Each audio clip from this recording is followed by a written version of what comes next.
मध्य प्रदेश के झाबुआ जिले के मेघनगर औद्योगिक क्षेत्र में नकली खाद का अवैध कारोबार जोरों पर है, जहां इस क्षेत्र में धड़ल्ले से चल रहे नकली खाद बनाने के प्लांट्स में मात्र 10-15 रुपए की लागत से रंग बिरंगी प्लास्टिक की बोरियों में नकली सामग्री पैक कर अलग अलग ब्रांड्स के नामों से बाजार में सप्लाई की जा रही है।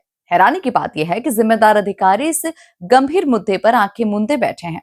यदि शासन ने इस गोरख धंधे पर तत्काल अंकुश नहीं लगाया तो किसानों की फसलों और आजीविका पर गहरा संकट मंडराने का खतरा है। देखिए खास रिपोर्ट।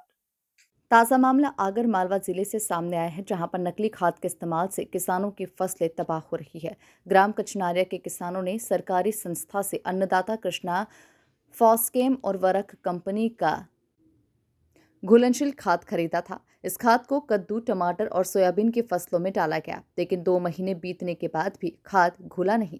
परिणाम स्वरूप फसलें पूरी तरह से बर्बाद हो गई। अभी तक नहीं गया ना, खाद खराब है उनके कारण ये फूल पड़ कहीं भी ना आया। ये आवी रही भी गरी रहा, खाद अच्छो नहीं है यो, जिसे वही रहा जाना कहीं मालूम। हाँ नहीं करी, शिकायत करांगा ही बे, करी तो कौन नहीं पण ये सोयाबीन जो वही नहीं रहा, खाद हाथ डाल लिया तो ही भी पेड़ा पड़ी रहा। बेसन खाद नहीं गलिया और ये पे मुआवजा भी नहीं आया हमारे, वो कहाँ से देना लेना करा हम। कचनारिया के किसान रखू सिंह, जिनके पास 50 बीघा से अधिक जमीन है, उन्होंने बताया कि मैंने 45 बोरी खाद लिया था, लेकिन मेरी पूरी फसल बर्बाद हो गई। अन्य किसानों ने भी बताया कि सोयाबीन के पौधे छोटे रह गए और फसल नष्ट हो गई। एक बोरी खाद की कीमत 700 रुपए थी, जो किसानों की मेहनत और पैसे दोनों पर भारी पड़ रही है। किसानों की शिकायत पर कृषि विभाग के अधिकारियों ने मौके पर पहुंचकर पंचनामा बनाया और खाद का सैंपल जांच के लिए लैब भेज दिया है।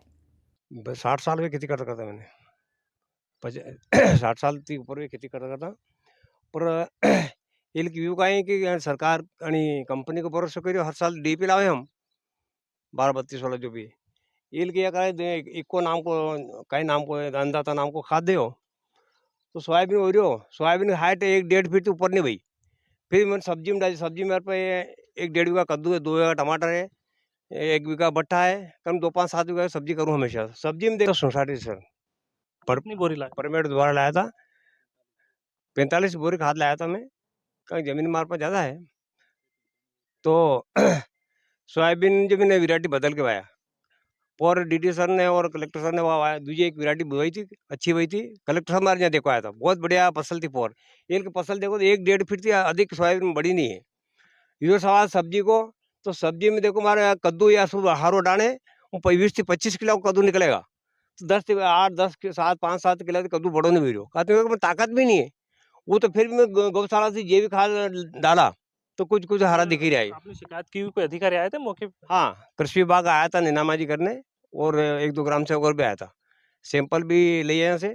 और वो जो बोरी थी उनने पंचनामा बनाया, क्या पंचनामा बताया, उनकी सैंपल को जांच कराएंगे, फिर बताएं आपको वो कंपनी पर कार्रवाई करेंगे। तो जो अभी तक कोई जानकारी नहीं दी उस लोगों ने। और खाद की बोरी मेरे पे 2-4 और पड़ी अभी उपलब्ध। कांग्रेस विधायक भैरव सिंह बापू ने प्रदेश सरकार पर निशाना साधते हुए नकली खाद कंपनी पर सख्त कार्रवाई और इसे बंद करने की मांग की है। अभी हम रीवा के अंदर है। विधानसभा द्वारा जो कृषि समिति बनाई गई है, उसी का टूर रीवा जिले में चल रहा है, और यही हम किसान भाइयों से किस तरीके से कृषि की जाती है, कृषि के संबंध में यहाँ पर आए हैं। आज सुबह ही मालूम पड़ा कि मेरी विधानसभा और पूरे जिले के आगर जिले के अंदर एनपीके कंपनी का जो यूरिया खाद आता है 1-1 महीने से ऊपर हो चुका, लेकिन खाद ऐसे कैसे रखा हुआ है, खाद नहीं गल रहा है। कृषि विभाग वालों ने जाके सर्वे भी किया।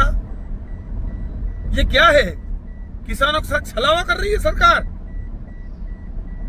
किस तरीके से किसानों के साथ दुर्व्यवहार किया जा रहा है।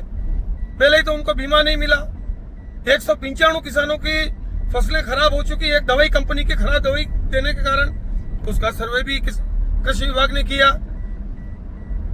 ये खाद नकली, दवाई नकली, तो किसानों को आत्महत्या करने पे मजबूर मध्य प्रदेश की भाजपा मौन सरकार कर रही है। मेरा सरकार से निवेदन है कि इस पे सख्त से सख्त कदम उठाए। और जब आपका कृषि विभाग सर्वे कर रहा है और वो भी देख चुका है कि वाकई में 2-2 महीने तक किसानों का खाद खेतों के अंदर ऐसा कैसा ही रखा हुआ है। अब सवाल ये है कि क्या एमपी न्यूज़ पर खबर चलने के बाद प्रशासन इस गंभीर मामले में ठोस कार्रवाई करेगा या महज खाना पूर्ति तक सीमित रह जाएगा। Bureau report, MP news, Agar.